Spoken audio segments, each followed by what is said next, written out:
What's going on, guys? Today we're going to be going through Overemployed on Reddit, and let's get right into it. So, we got this meme from this guy, and we'll just be going through a few posts, see if we can find anything informative, see if we can find anything entertaining, and there's going to be probably some decent stuff to learn. Whether or not you are overemployed or if you want to become overemployed, there's going to be some knowledge in here for you. And the best part is you don't have to read any of it because I'm reading it for you. So this guy says, never leave money on the table. And he has a picture of some guy on Twitter. It says, if you're not working multiple remote jobs with ChatGPT, you're leaving money on the table. I just finished setting up my home office to work 10 different remote engineering jobs. I'm personally not worried about AI taking my job. And then it has a picture of 1, 2, 3, 4, 5, 6, 7, 8, 9, 10, 11, 12, 13, 14, 15, 16 monitors? Something like 16 monitors. And then it looks like maybe there's some computers down there. It's hard to tell. It doesn't look like 10 computers, but I think it might be a joke. I'm not sure if it's real, but it is what it is. So here's a really good post. So job one only gave me a 5% raise this year. So I gave myself a 105% raise by getting a second job. Like my job one, but lately it's been harder and harder to make ends meet. After several promotionless years and working harder than anyone on the team, I made my case to my manager for a promotion and a relatively modest raise to accompany it. That raise still would have been a financial struggle, but I figured a promotion would have at least helped my quote-unquote career. Yeah, and then you realize that quote-unquote careers don't necessarily really even exist. But instead, I got a 5% annual merit raise and no acknowledgement of my promotion request. So I started looking for a second job and I got hired after one interview. Wow, this guy, he got hired after one interview. That is not typical. Not typical at all. He said, I'm fully remote, but not in a field that makes nearly as much as tech or most of the higher paying jobs that are usually discussed in this subreddit. Thanks to my second job, our household income is 6 figures a year for the first time ever. I can't even express how relieved I am and to not find myself struggling financially at the end of every month. To be able to pay our bills and put thousands in savings is something that I would have taken probably 5 or more years for us to accomplish. Once I realized that the only people looking out for our financial security are me and my husband, the choice to overemploy was easy. Thanks to everyone in this sub for making it possible for me after months of lurking and research. So this person says, 5% is higher than I've gotten in 10 years, except from a promotion. Yeah, that's a good point. Raises, a 5% raise is actually a significant raise. This person said it's definitely not a bad raise, but when you only make about 50K a year, it doesn't make too much of a difference in your paycheck, especially when inflation is more than 6%. I think I got the highest raise on the team in order to placate me, so I keep working. So I keep outworking everyone and stop asking for advancement. I raise you. We are waiting for HR to authorize your raise because we don't usually do that for 6 months on job one. I just started job two this week and took the week off from job one. I think my second job will become my job one because it's so much better. It's more work, but I'm going to automate what I can. I'm already setting the bar low with things like I'm brilliant but slow, and it just takes me a long time to type things out. That's kind of ridiculous, but okay. 6 months to authorize a raise. Yeah, right. Good idea to plan excuses early. I work in a creative field, so I think mine will be I'm just a perfectionist. I don't want to submit anything until... Okay, I need to pause this. Pause. Let's see. You guys are getting raises? Yeah, exactly. Okay. Gonna go over to the next one. Job 2 wants me back. This sounds pretty interesting. So I left Job 2 in December on good terms, but intentionally so because they kept demanding more and more of my time and focus. I never intended them to replace my job one and was frustrated by the slowness and heavy meeting schedule and poor implementation of Agile. Now they've reached out to me directly and asked me to re-engage. I'm thinking about it under the condition they know it would be a second job for me. If they're asking me to return, I feel like I've got leverage on what terms I accept, but then again, I left for a reason before. What would you do in my situation? Mentioning that it would be a second job for them, I don't think that's going to work out. Probably it's probably not the best decision. Typically, you just don't even bring it up. It's really nobody's business. And this person says mentioning them being a second job is all drawbacks and no benefits. Just state your terms. Exactly. Exactly. There's no point in even mentioning it. Just say, hey, I need this amount of focus time and minimal meetings, etc. Caveat: if you suspect they'll lie and then ramp up the nonsense again, you could always float the idea of working 1099 as a freelancer after hours, since you're quote unquote so busy with your new full-time job. Making them think you're doing their work during nights and weekends might make them leave you alone during 9 to 5. I like the 1099 idea, especially as my taxes this year weren't pleasant. Unfortunately, the JD was that of a typical BA, gathering requirements, meeting with the technical team, etc. In and of itself, not too bad, but a lot of multi-hour meetings and process improvement crap got dumped in onto me. Charge 2x and work 1/2. Yeah, literally. This is one of the few cases where I'd agree. Tell them it's a second job. Make sure your 1099 have the contract define everything you're responsible for, and never tell them who your other clients are. It seems like a great way of getting a very well-defined set of boundaries they can't mess with while removing the stress required of secrecy. If they want you, definitely ask for the moon. Totally agree. Last time they fought me on PTO. This time I'd just say my rate is $100 an hour for however long I work. Have they made it clear that they want you to quit your current job and rejoin them? If not, it's up to you to take the initiative and state this will be a second job, not recommended, right? Or you'll be consulting with a 12-month contract charging $120 to $180 an hour. FYI, 1099 has self-employment tax, so that extra bit of money has more taxes to it. Yeah, so I would say the 1099 thing is actually probably the best bet. You get the most amount of freedom and leniency, no one over your shoulder, nobody cares what you do, and then you charge for time, and that's it. And then if they don't like it, then they can just, contract's done, and that's that. And it's short term, so everyone, there's no like large expectations for the company as far as HR things. They can just let you go as they so please. This person posted a meme: seeing those paychecks hit your account makes all the stress worth it. When you recently add another job and that new paycheck hits your account for the first time, new job. Yeah. Had a second train wreck in a week today. Oh no. Let's see what he says. Okay, so thanks for having me. I poorly navigated some conflicting meetings this week and need some perspective. A little background: overemployed for about 9 months in creative digital marketing roles, not tech, and not as high of salaries as many of you all. Job one is in-house creative services, 55K, not a startup, but startup culture, lots of team stuff. Job two is digital marketing for a bigger company, but I am very siloed in my role. I have zero visibility into any happenings at the company beyond my 3-person team. Pay is 75K. Job two is pretty easy and low demand, but because the team is small and intimate, meeting attendance is expected, and we all use cameras 90% of the time. If I just stopped using my camera one day and gave some stale canned answer, it would be an issue. Job one started easy and relatively chill, but things have changed in the last few months. There is some inner turmoil and frantic actions that accompany all that.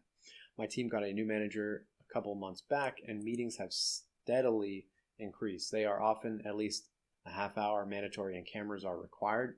Some BS I don't want to use my camera would not fly. As I'm starting to realize, I have survived the last several months on luck, and I think my luck is running out. Twice this past week, I had conflicting meetings where dual cameras were simply not possible. People were literally staring at my face. the first time I left a second job meeting early, setting a personal call, and was able to take care of the job one a lot quicker than I thought. And I got back on the job two. Everything seemed okay and no suspicion raised. Today, though, that was a doozy. Job one had a meeting scheduled. Job two had a meeting scheduled for the last half of job one meeting. My plan was to join job one and then go dual camera. And also join the other call, but as the job one call got going, it was very obvious that was not going to work. I balked and at the last second sent job two manager a Teams message that I was running late and would join momentarily. Well, the job one meeting kept drawing on and on, 5 minutes, 10 minutes. Meanwhile, job two Teams is lighting up like a Christmas tree, wondering where I am. Job one meeting finally ended almost an hour later. I don't know if I had no choice or just felt like I did, but I messaged job two and played the emergency card. School called, had to get the kid. Very sorry. I was actually feeling very shaken by the meeting conflict, so my voice naturally cracked. Manager was human and let it slide, but could tell that the wheels were turning. I would not feel confident trying to have another emergency. It's a sure bet that these conflicts will continue. My gut is telling me it's time to quit job one. They pay less, they're higher demand, and easier to replace. My second job isn't any great long-term prospect either. I'm also dealing with a depression era type mindset, not in terms of sadness, but poverty. I've been poor before and I've had that poorness last years, so the idea of giving up $5,000 a month because of meetings is a hard hurdle for me to get past mentally. I feel like I'm deluding myself and thinking maybe this is possible for just one more pay period, when continuing is likely just setting myself up for an ugly situation at some point, much sooner than later.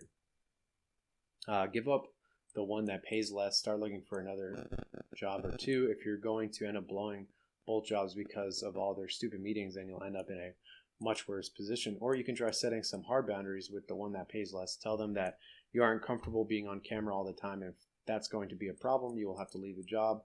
If they let you be in meetings without having the camera on all the time, then you can just juggle both. It doesn't hurt to try setting limits with them since you are ready to quit anyway.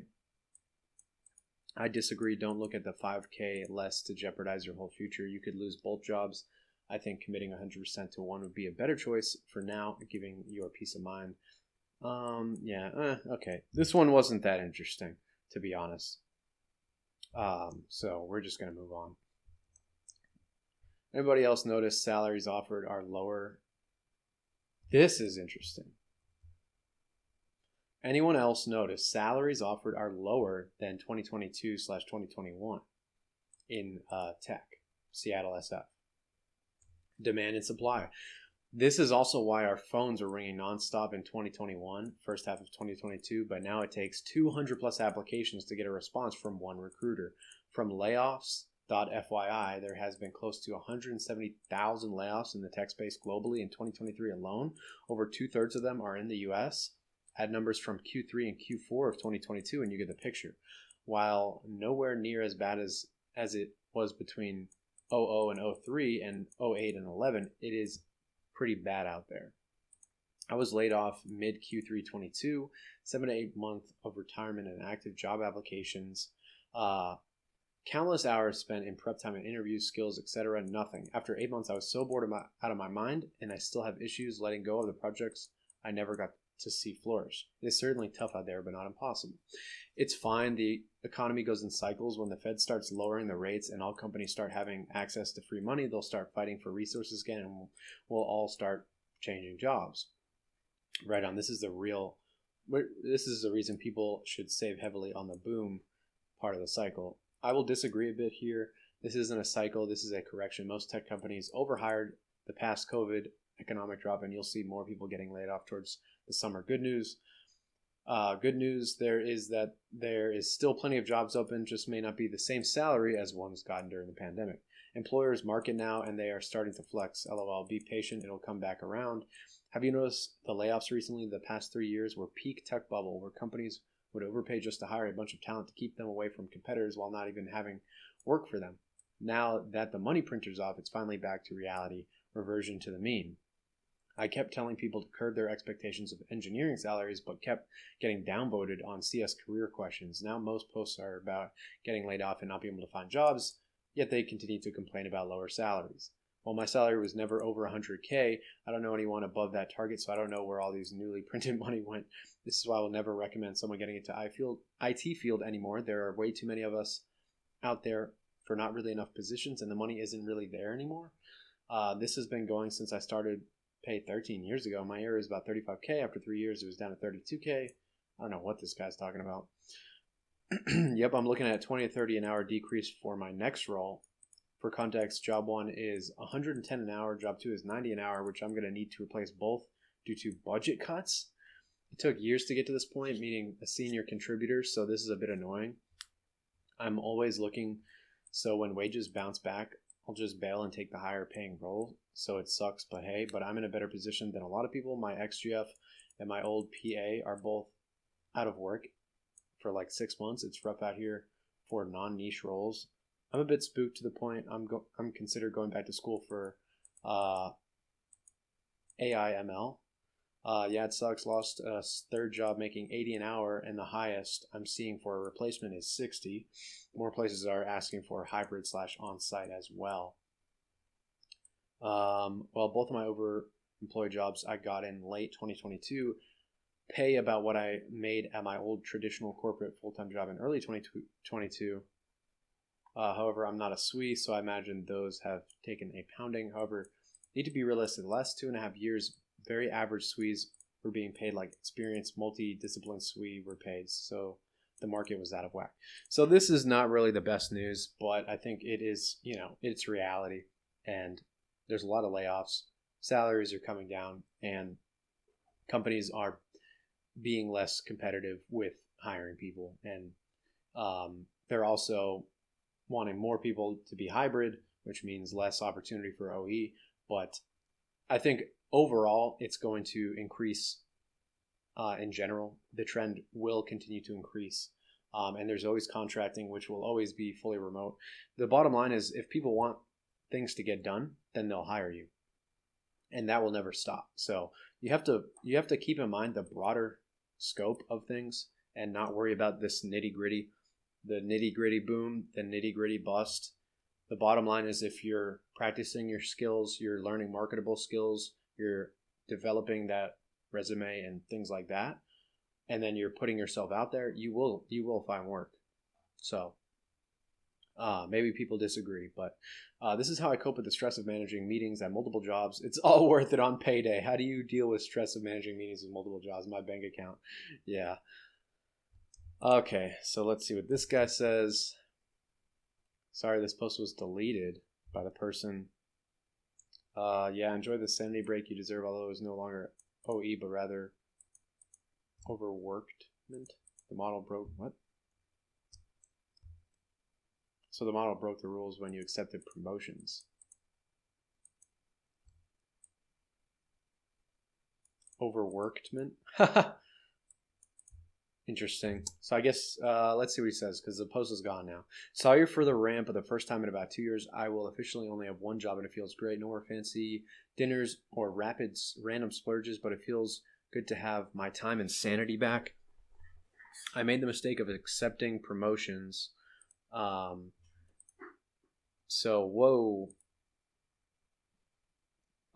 Geez. So my jobs, it loaded. Okay, it's gone. So yeah, they accepted promotions and then it was too much work. Lost job, it's so much better now.